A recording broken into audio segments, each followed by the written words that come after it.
Hello students, welcome again in this class. और आज का हमारा टॉपिक है कि आप नो सूनर की जगह एज सून एज का प्रयोग कैसे करेंगे। ठीक है, भले ही आपसे इंग्लिश बनती है, बहुत ज़्यादा कि नहीं बनती है उससे मतलब नहीं है, बट इस वीडियो के बाद 80% चांसेस हैं कि आप 80% सेंटेंस के नो सूनर की जगह एज सून एज का प्रयोग कर सकेंगे। ठीक है, तो एग्ज़ाम में जो आपको आता है डायरेक्शन, वो पहले तो ऐसे क्वेश्चन आएगा और ब्रैकेट में लिखा होगा rewrite the sentence using as soon as in place of no sooner.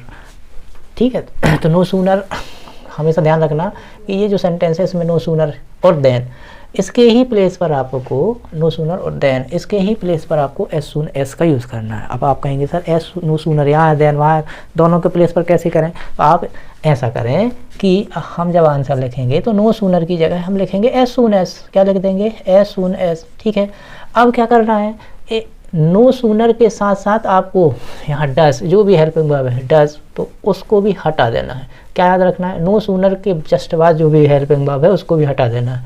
तो अब आपको पता होना चाहिए कि अगर डज हटेगा, अगर डज को हम यहाँ से हटाएंगे तो ये सेंटेंस बन जाएगा फिर अफर्मेटिव, देन के पहले तक का। कहाँ से?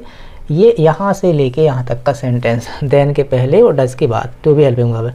तो जब डज हटेगा तो इस डज के हटने के कारण सेंटेंस में थोड़ा सा चेंज आएगा, और वो क्या आएगा कि इसकी जो वर्ब है, ये जो राइज इसकी वर्ब है, तो ये वर्ब जो होगी वर्ब में आपको डज के कारण, डज हटा रहे हैं ना आप, इसलिए इसमें एक एस लगा देना है। ठीक है, डज हटाएंगे तो एस लगाएंगे।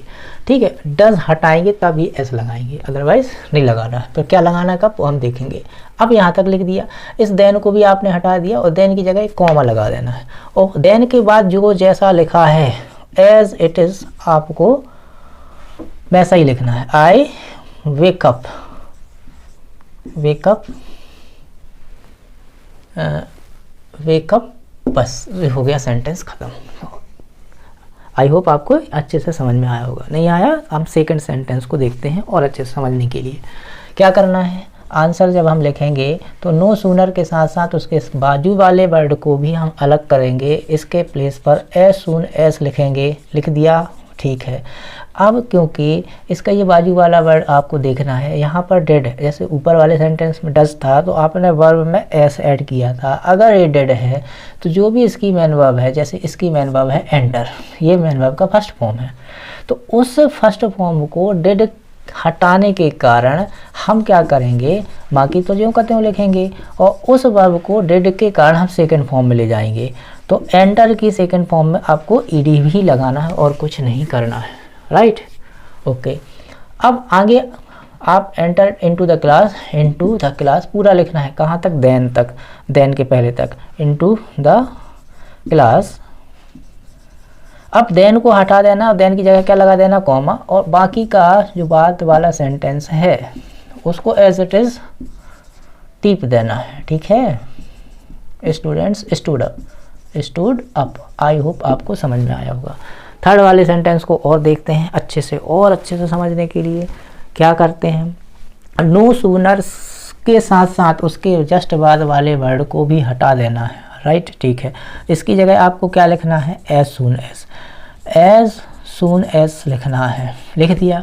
अब यहाँ हेड हटा, अब ये समस्या आएगी कि अब यहाँ आप क्या करेंगे। ठीक है, तो चूँकि हम अगर आपने नो सूनर का यूज़ देखा है तो वहाँ पर ये जो पास्ट टेंस मतलब सेकंड फॉर्म वाली जो वर्ब को हमने हेड में चेंज किया था। ठीक है, तो अब आपको यहाँ ये ध्यान रखना है कि हेड को हटा के इसको वैसे नहीं बनाना, हेड वाला बना सकते हैं लेकिन बनाना नहीं है। जब भी आप अब यहाँ से हेड हटाएंगे तो हेड का यूज़ करना नहीं है, हेड को हटा ही देना है। आपको जो भी वर्ब है उसकी सेकंड फॉर्म ही लिखनी है। तो आपने यहाँ से हटा दिया तो क्या आ जाएगा? द पुलिस है। ठीक है, तो कुल मिला के ये पास्ट परफेक्ट का सेंटेंस है, इसको पास्ट सिंपल में कन्वर्ट कर देना है। Police reached, second form reached का मतलब रीच का सेकंड फॉर्म भी रीच्ड होता है। यहाँ पे क्या है? देयर है। ठीक है, तो यहाँ क्या आ जाएगा? देयर। देन को हटा के कॉमा लगा देना है। द थीफ रन अवे, इसको भी एज इट इज़ लिख देना है ना। सेकंड वाला सेंटेंस तो उसमें कुछ नहीं करते हैं, वो एज इट इज़ ही लिख देते हैं। तो आपको समझ में आ रहा है कि नहीं आ रहा है? आ रहा है, वेरी गुड।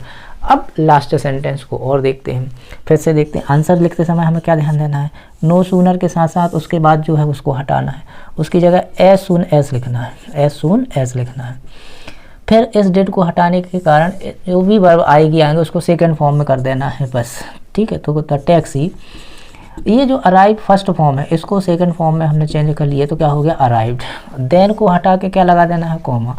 फिर क्या करेंगे, वी, जो सेकंड सेंटेंस है उसको हम एज इट इज़ लिख देंगे। क्या लिखा है, एयरपोर्ट, है ना, एयरपोर्ट। तो इस प्रकार से आप नो सूनर के प्लेस पर एज सून एज का प्रयोग आसानी से कर सकते हैं, ठीक है। आई होप आपको अच्छे से समझ में आया होगा इसका यूज़।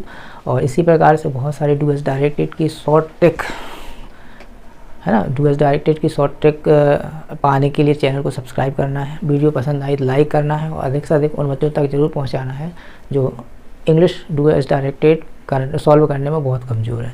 तो मिलते हैं हम नेक्स्ट वीडियो में, तब तक के लिए thanks, good day, goodbye, take care.